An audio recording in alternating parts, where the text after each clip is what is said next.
Ano nangyayari dito?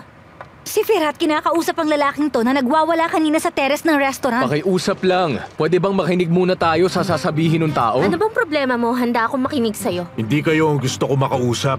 Ang taong gusto ko makausap ay si Dr. Love. May maayos akong karelasyon.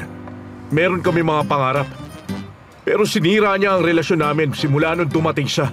Gusto kong malaman kung bakit pinaghiwalay niya kami ng girlfriend ko. Sinasabi mo bang naghiwalay kayo ng girlfriend mo dahil sa kanya? Oo, tama ka! Huwag ka mambintang kung ikaw ang may gawa.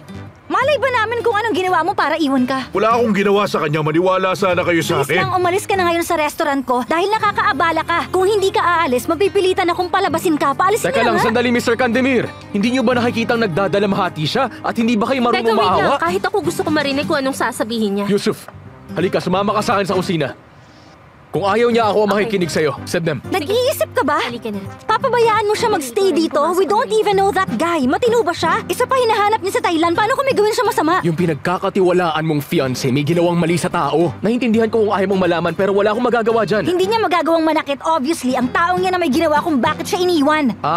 Ibig sabihin siya agad ang may kasalanan. Oo, siya may kasalanan. Ang lalaking yon hindi kayang kontrolin ang kanyang sarili kaya may ginawa siya sa girlfriend niya. Kung ganun, inosente pala ang fiancé mo. Oo, inosente siya. Thailand only wants everyone to be happy and to do no harm. Sige, sumama ka. But go ahead, listen to what he has to say.